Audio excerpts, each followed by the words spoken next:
Welcome again to Studio 14's Overton County Magazine. I'm your host, Jerry Stovall. Overton County Magazine is a show designed to bring our viewers a look at some of the interesting as well as informative people and events occurring in and around Overton County.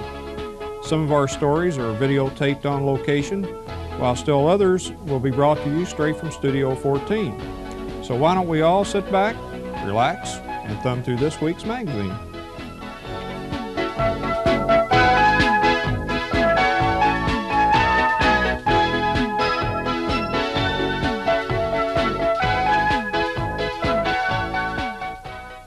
In this segment, we thought we'd stop by and see how the new K through 4 school is getting along. It looks like they're coming along pretty good on this project. It's coming along. Looks like kids will have a place to go to school before long.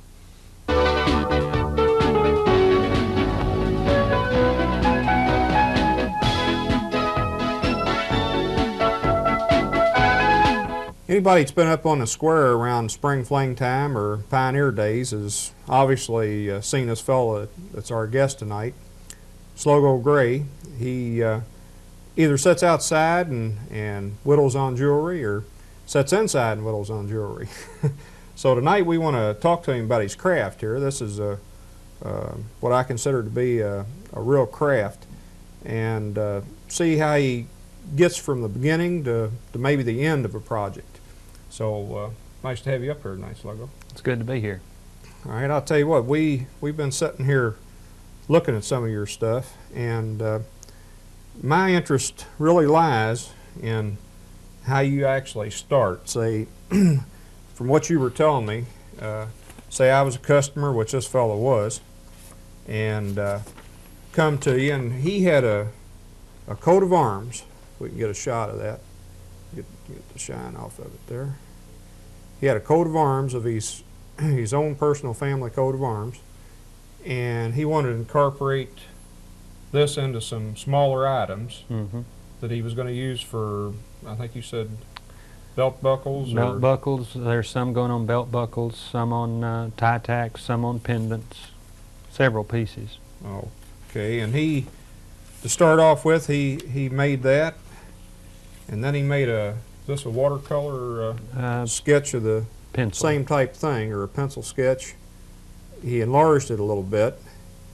And then, if you can hold the camera there, he came down with his finished size of what he wanted.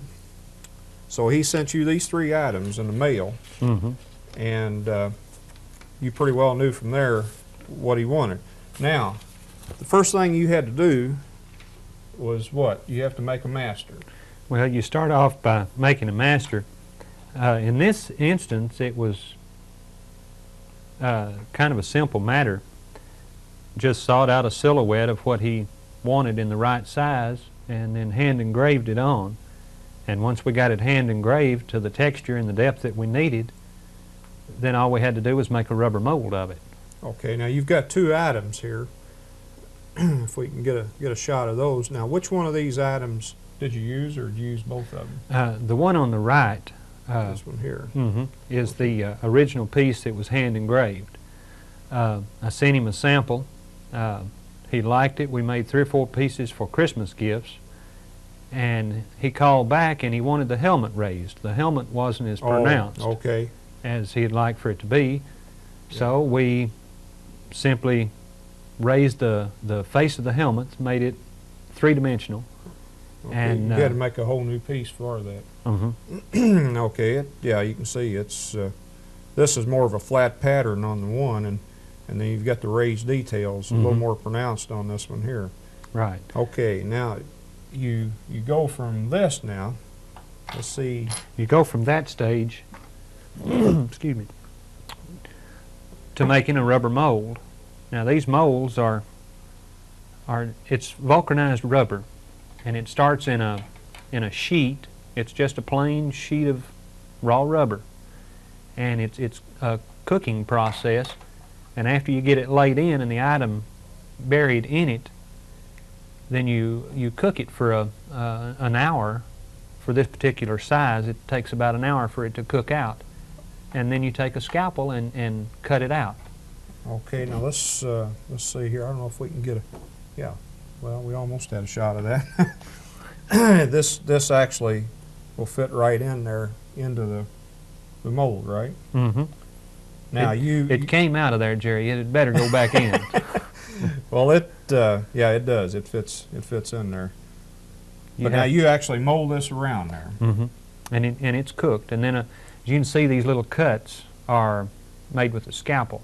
Oh, okay. You cut your way back into the right. the part. I wondered how they got in there so odd like that. you have to hunt sometimes to find the piece that you have in the rubber mold, because you're going in from the outside.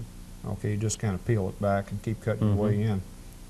All right, now you've got your rubber mold made. Okay, from the rubber mold you go into what's called an injection process. Okay, on the injection, that's the first one right here. Oh, it's a pot that will maintain a certain temperature that'll keep the wax molten. You know, it keeps it in a liquid state.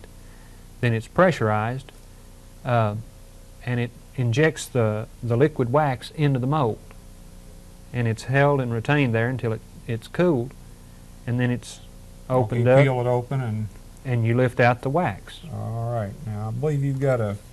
I've got some waxes here. I believe of that piece, if I can find them right quick. No, I don't. Not of that one, but I've got several others. But now that's what a wax injection piece looks like. Okay. Now this is a ring. Right here. You would make this into a gold ring, I take it. Mm-hmm. That's ready to cast. It can be cast in any non-ferrous metal. You know, it doesn't have to be gold. It can be brass, copper, gold, silver. You know, any non-ferrous metal. Okay. You got any other unusual ones there? Got a quail. Well, that's unusual if it's a ring.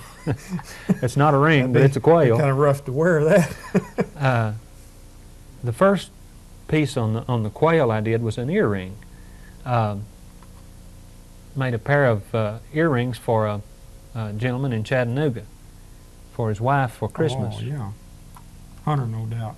Mm-hmm. He's the regional director of Ducks Unlimited. And I've got a little eagle's head, which is...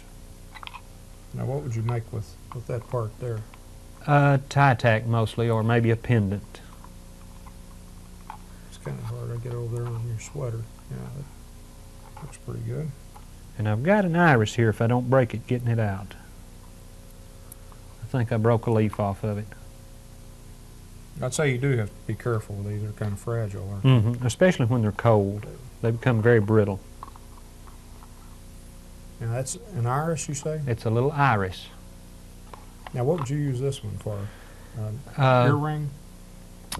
Pendants, mostly. Oh, okay. I've made 3 pieces like that started with that basic wax, but all 3 pieces are really totally different. One has an aquamarine, one has a diamond, and the other one has 4 or 5 diamonds. I'm not sure which. But, you know, you can vary each piece. Now, there's one you'll like. I'll tell you, in the wax farm, I might have to have a little bit of a help on telling me what it is. It looks like a bass. It's a largemouth. It's a largemouth. Now, it goes around, the tail being back here, and here's largemouth with his mouth open. And that is a ring. I'll tell you, it's kind of unique. If you can make the master, you can make about anything, can't you? That's right. Now that's going to be a man's pinky. Oh, is that what that is? Somebody that's really into fishing could really get into that one. I tell you, that's a little different. Okay. Now, I believe you've got the one we started off with here, this coat of arms, set up to actually show us how you do it. Okay, well, I've got two pieces. I've got an individual, but this is how you cast a number of pieces. Now, that's called a tree. Yeah, it looks like a tree. But Now, it's just a multiple cast where you Right. only have to do it one time. Right. And all you did is actually molded each one individual and stuck them on this other piece of plastic. It's called a sprue. That is sprue. Okay. Now, your sprue serves as a tunnel. The trunk of the tree and the smaller limbs, that's the tunnel that the wax uses during the burnout process to leave the flask, and then it gives a path for the molten metal to re-enter it when you're in your casting stage. Okay. Now, this fellow, of course, obviously needed quite a few pieces. Mm-hmm. Now, on the general run, you'd probably be making maybe one of these. Most of the time, it's a one-time piece. For, say, like an unusual stone, or somebody wants something that's a little bit different that nobody else is really going to have one like it. That's where the custom work comes in. Okay. Let's see. You've got, I think you've got a single one set up there, don't you? Yeah, now this one you can see a little better, I think, if I don't break it taking the now flask this, off. on the one-shot deals, this is what you normally do. You set this up here, and this is your sprue right here in the bottom. That's the sprue, and the sprue is sawn. It's sawn off after the part is completed, and then you go through your hand work and do the dressing and the finishing of the piece. All right, now you take this and you put the cylinder on it. The cylinders or the flask will sit right on top of it, Okay. and it's a rubber base. It just seals the bottom. All right. Okay, after you get to that point, the wax has to be cleaned and treated so it'll resist air bubbles. You can have quite large air bubbles form on it when you pour the investment on. And the investment that I use is called satin cast. We went through this a minute ago. It's for lack of a better term, it's a glorified plaster of Paris. but it's a high temperature. I think you were saying it's 2,000 degrees. It'll withstand 2,000 degrees before it'll start showing any decomposition of the structural quantity of it. And most of our work is done between 1,300 and 1,400, so we're not really worried about it losing strength. After you get the flask on and mix your investment, which ends up looking something like this. Yeah. Okay, you've got something down in there then, right? There's a part down in here. Oh, okay. Okay, That's already set up. Yeah, this little conical area is where the molten gold comes out of the flask where it's melted, and it goes in. This serves as the funnel. And the wax tube, after the burnout process, that's a hole running back into the mold. All right. And that one's still wet. Oh, all right. Now you, let's see if I can get another picture here. You go from that point into this is your investment right here. Now you put this in a vacuum chamber. Put it in a vacuum chamber, which also helps draw the air bubbles out. It helps. The fewer air bubbles you have, the easier it is to clean. Yeah. Okay. And so it sets up in here while it's in. No, you don't want it setting up in there. You have to just pull a short vacuum, get rid of your air bubbles. The setup time on the mix is about 10 minutes, but you don't want to handle it for about 30 minutes so you don't get any stress cracks and hairline cracks that can cause a failure. Okay, it's about like an epoxy then, just about. It sets up that quick. Yeah, it becomes stable in about 10 minutes. All right, now we go from that point. You set it in the oven, you say? Right. You put it in your burnout oven. In the burnout oven. And from that point, you take it back out. Let's see. I think. Well, it varies from 6 hours to 12 hours later. It depends on the burnout cycle that you choose. It has to stay in the oven a minimum of 6 hours to get a good complete burnout. Okay. Now, you go to the point where you melt the gold. Right. It comes out of the oven. The flask is set in a centrifugal casting machine. The gold is melted, and at that point, why, you cross your fingers and turn it loose. Now, I've heard of instances where in the centrifugal process, the gold would get away and splatter all over a shop. Well, if you'll look in the photographs of the machine there on the back side, you can see a little trace of it running around the edge. Yeah, it looks like there is. You scrape that off daily, do you? When we get ready to send something to the foundry, that tank is cleaned quite well. All right, now the reason that you do use a centrifugal is to actually sling it in as tight as you can.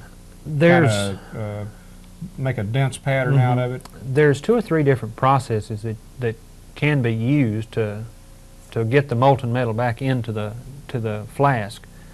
Centrifugal is the most popular, but vacuum, you can get partial vacuum, full vacuum, just vacuum assist, centrifugal. This basic process has been around since back in Pharaoh's time. A lot of the bronze statues and that type of thing were created using this, basically the same process. It's just been refined through the years to the point where it's something it's step by step. It's something that once you get started, why the casting process itself is not that difficult. Okay, you have quite a few orders on personal pieces, one-time things. Quite a few. Okay, now we're going to talk, Slugo, about what it takes normally to do something like this. I know you just don't do work like this overnight. How'd you get started? What kind of training did you have? Well, initially, during one of the courses that I attended right after I first got started, I came out of the service and I heard of a school in Selma, Alabama, and I attended that school. And it was a weekly course, and they break it down into different weeks. And one of the courses was on casting, and I thought, that's great. Make 1 or 2 pieces a month and pay for the equipment and be able to make an unusual crown or a little simple piece. And it kind of grew from that. Started out the first oven and casting machine we had. The oven, you might, if you were lucky, bake 1 biscuit. It was very small. It was like 4 by 4 by 4. The one we've got now is 16 by 14 by 13, and we can cast 20, 25 flasks at a time in a single ring size flask. And the volume is considerably larger than it was when I started 17 years ago. Well, you, I think you go back yearly too, and I think not only do you go to, say, a school, but you do a little teaching, if I'm not mistaken. About 3 years ago now, one of the major manufacturers called and asked if I would come down and help at one of their seminars. They put on 2 seminars a year, and I thought it was quite an honor that they would ask me to come down and help. But they have, I think the last time they had like 9 instructors. They had 150 people that were scheduled, and they had to turn 25 or 30 people away because they just didn't have room. But that is a very enjoyable process when people that are in the business come and say, well, how do you do this, or how do you do that, or I'm having a problem, how can I get around this problem, or what's causing it, and the fact that you can sit down and kind of talk to them and help them work their way through it, I really enjoy it. That's good. Well, now, let's see. I think we passed over this, but that's a unique item there. I think you told me it started out as a tie tack. That was one of the Pioneer Day projects. It'd be quite a tie tack. I don't know if I don't know if I could ever. I don't believe I could wear it as a tie tack. What happened? What? Pioneer Day, the first year that we set up out front and started carving the wax and everything, well, I was going to do a tie-tack duck. Mm-hmm. And by the time I got the duck looking like a duck, you know, it went through buzzard and it went through dove and it went through several stages before it finally resembled a duck. It kept growing. And after it passed a certain point, I decided it was going to be a paperweight rather than a tie-tack. Then that's when the cattails came in, and I've still got a little more work that I'm going to do to it. I'm building a base for it now that's going to hold it. Hopefully it'll be a nice looking paperweight when I get it. Now you've got a duck here. You got a wax impression. Mm-hmm. Excuse me. And this has got a lot of detail in it. I see he's got crossed wings and. Mm-hmm. Now there's going to be even more detail before I get through. He'll have a feather texture right along with him. I mean, he's going to be detailed. What is he headed for? What kind of a outcome? Probably something along the lines of the duck, a paperweight or a whatnot. I still haven't decided what type of background or anything I'm going to use. I want to get the duck the way I want it first, and then I'll go from there. That's going to be nice. Okay, we've got other assorted things around here. We've got, I believe, a freshwater pearl. Mm-hmm. I've noticed you got quite a few of those lately. They're becoming popular? Freshwater pearls have been very popular for a number of years now. They're also getting increasingly more difficult to find. Oh, are they? The mollusk or the clam or the mussel or whatever you care to call it is gradually being depleted. Pollution, overharvest, a lot of factors, and they're dying out. And there's just not that many freshwater pearls around anymore. I know when you go diving in the lake over here, I think when you run across one mussel, you'll run across the whole bed of them. Mm-hmm. And it's kind of rare that you do run into a bed of them. But I've seen some hollows up in there, you know, down about 20, 30 foot you get into. They're just hundreds, sometimes thousands of them. And they might have a pearl in them, and they might not. I'd say they're probably like most. It's a real gamble. But that's been interesting tonight. I like to always see somebody that's real good in their craft, and from what I've seen out of your work over the years, I've kind of been watching you for a few years that I've been around here, or if I can get my tongue right, a few years. But it's interesting to see that the kind of workmanship you can come up with. You've got such a variety of different things. I mean, it's not like everything is the same or close to the same. Well, everybody has different taste. Like these pieces were a custom order over the phone. They went up into Ohio. He knew exactly what he wanted when he ordered them, and okay, that's a cross and it's a Bible and a fish hook. You know, they're fishers of men. There's a cross. There's hands. One hand passing the Bible to another hand.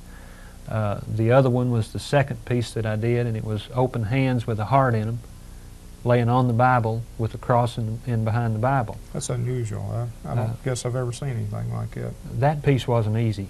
Neither one of those pieces were very easy. Most of this stuff that's on the table now, the photographs were pieces that went out of the county or out of the state. Ohio. One was used for a door prize at the Tennessee Retail Jewelers Convention. One piece went to Cookville. One Crossville. You know, there's not that much in Overton County as far as custom work goes, but we have people that come in from, you know, some good distances away. Well, I'll tell you what, I think our time's running short on us, and I want to thank you for being here tonight, and hope everybody has really got an insight into the type of craft that jewelry making is. I know there's some fine examples of it here, and we hope you stop in sometime and see Slugo, especially during Pioneer Days and maybe find out what he really does.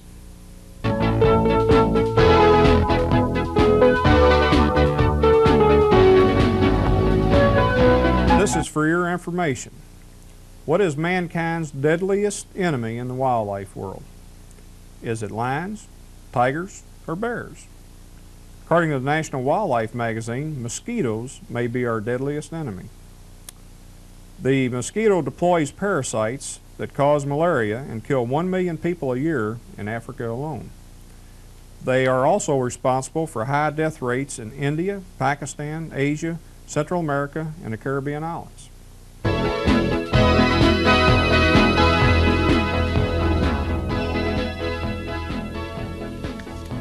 I would like to thank everyone for watching tonight.